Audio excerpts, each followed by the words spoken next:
Hi, everyone. This is Courtney, and you're listening to my podcast, Salt and Sage Conversations with the Psychic Medium. Today, I'm super excited because not only am I recording this for my audio and my podcast, but I'm also going to try something new. I'm all about that. And I'm recording on face to face video as well for my YouTube channel. So I thought this would be a little bit different and fun. I never really have a script normally. But now that I'm kind of like doing these multiple things, I'm probably going to look over at my notes just a little bit, but I'm super excited to have you here. And thank you for just like being open and listening to all the fun things that I like to share with you guys. So today I wanted to talk about my kind of most memorable psychic medium readings recently. I've been doing psychic medium readings for a really long time. I would say like professionally since probably like for about 12 years. So there's been a lot of memorable readings and energy healing sessions and space cleansings. Um, Something that's really cool is that I do get the opportunity to not only work with so many amazing people, but I get to go into really incredible spaces. And yes, people ask me all the time, like, aren't you nervous or are you scared or is it weird? No, no to all of those questions. I have a studio in downtown Riverside now where most of my in person reading sessions, events take place, but I still do occasionally go to people's homes for private readings, private sessions, even in other cities. You know, I'm traveling all over the place, which I still really do love. But yeah, that's something that's super interesting is that I'm never really afraid of going into these different spaces, even if I don't know the person. I've never felt fear. I've never been afraid.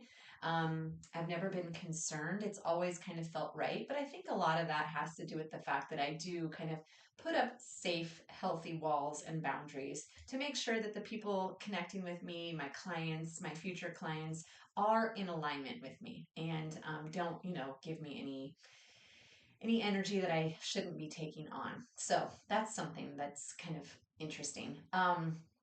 Also, people, like I'm in their spaces and I don't judge.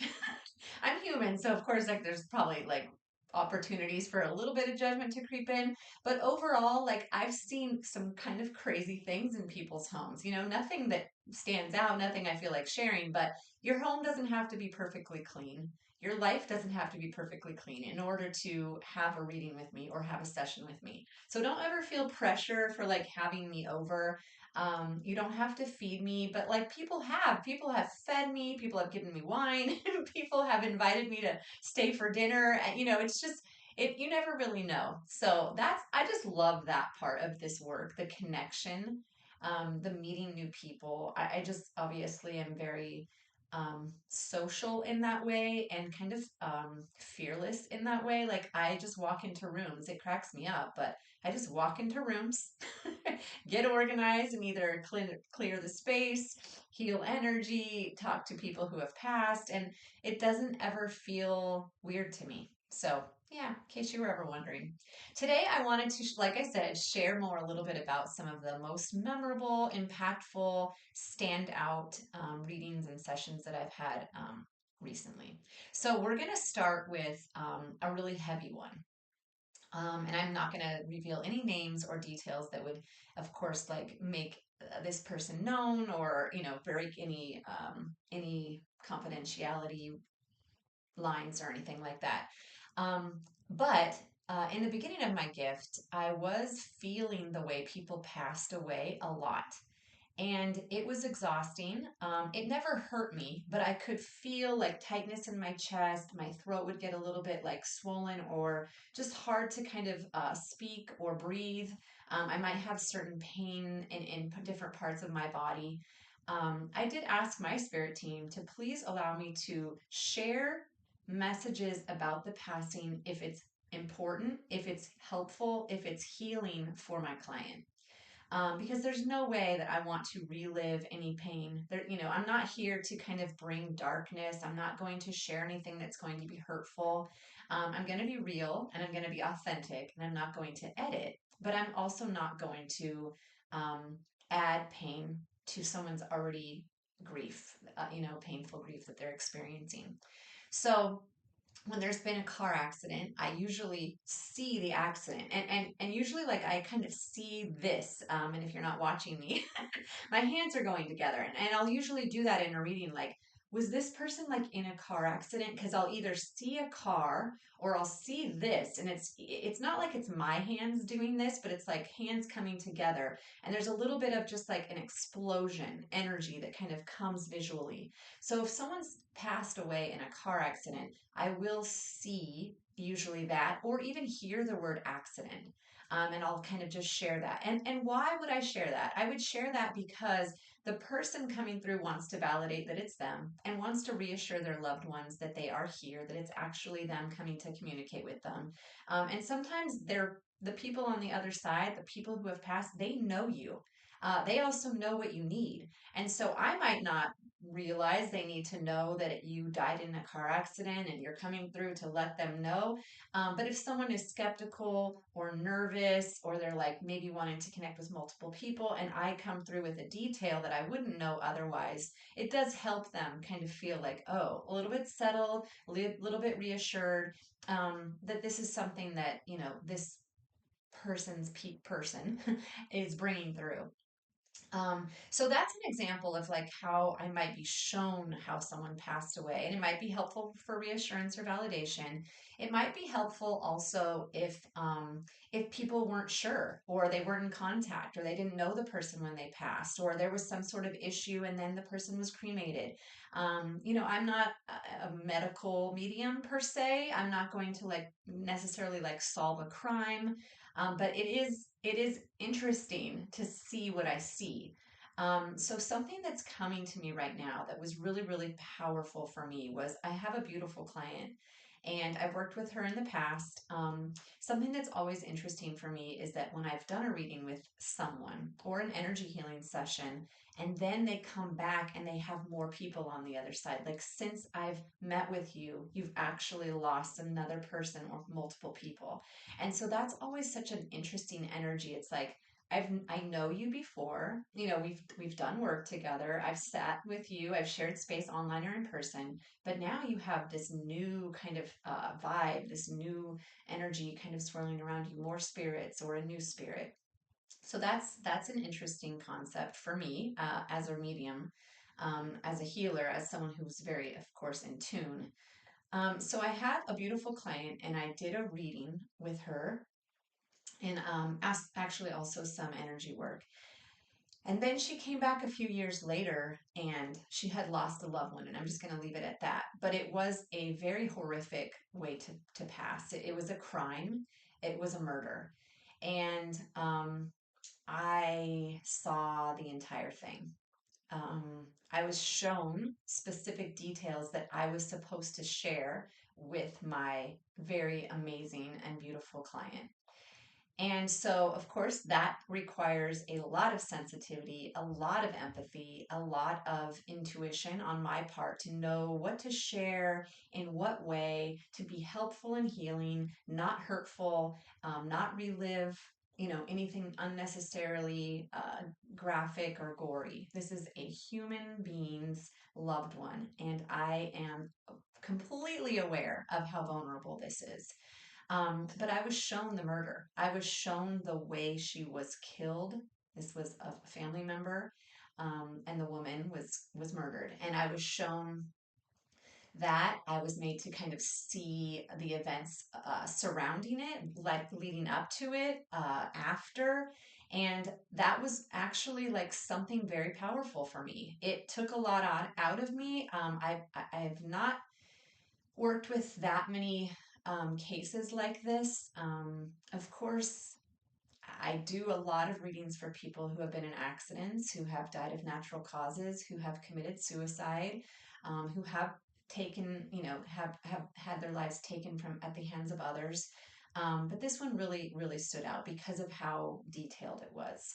Um, Another thing that really comes to mind is that, like I said, I do tend to meet with people over and over. Um, And something that's been really, really, really, really powerful for me is when I, for example, I meet with a lot of family members. So I'll meet with a big group of family, siblings, parents, even aunts and uncles, cousins. Like I've done an online reading for up to 12 people, and the families all gathered around, and we're able to tap in and communicate. I've done that in person as well. But one reading in particular that kind of stands out for me is a beautiful mother and daughter. And I did a reading for them to communicate with a loved one. And I've also done readings for family members of these two people. And it's always interesting to see the different messages that come in for the same people, from the same people, but for different people. So it's like, wait, I don't always remember what I say in readings. I often don't. Sometimes I do take notes so I can refer back to them.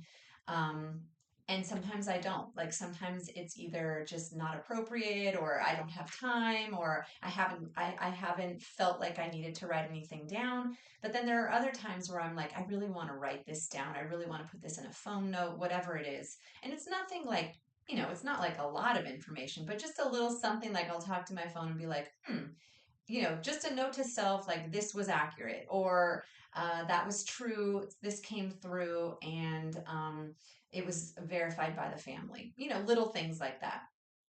So I've had readings where I've been with family members, and then their family members want readings. So the same energy, like I said, is coming through, but with different messages for the different people, and different tones and different experiences. It's like, think about your grandmother just for a second. If I do a reading for you to connect with her, and then I do a reading for your sibling to connect with her, and then I do a reading for your mom to connect with her, it's going to be different for each person, which I absolutely love. So when I'm meeting with the different family members and then kind of with the same people on the other side, it's super powerful. But one thing that really, really kind of shook me, honestly, was when I then had a reading with the same family, but one of the people who I had in the reading to connect with their loved one on the other side had passed away. And so now a person who I knew, who I had communicated with, who I had sat with, was on the other side. And I didn't know. I didn't know that they had passed. So when we had our reading, it was very, very, I don't even know, surreal is the best word that I can kind of think about this moment, to be able to communicate with someone who I did a reading for.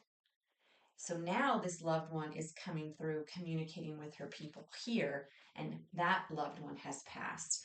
That was very, very, not intense, because I don't feel like this work is intense for me, just surreal and emotional. I do become attached to you guys. I do allow you into my heart and my mind and my body through this work. And I am pretty good at, again, like healthy boundaries and releasing with love and not taking all of it on. But at the same time, your stories linger. Your energy lingers with me, and I think of you. I think of your people, and I think of you from time to time after the session. And so to have this experience where I'm communicating with someone on the other side in this other realm in spirit, who I've actually sat with in life, yeah, that was a lot for me. It was beautiful. It really was beautiful. I'm so sorry that people have lost their loved ones.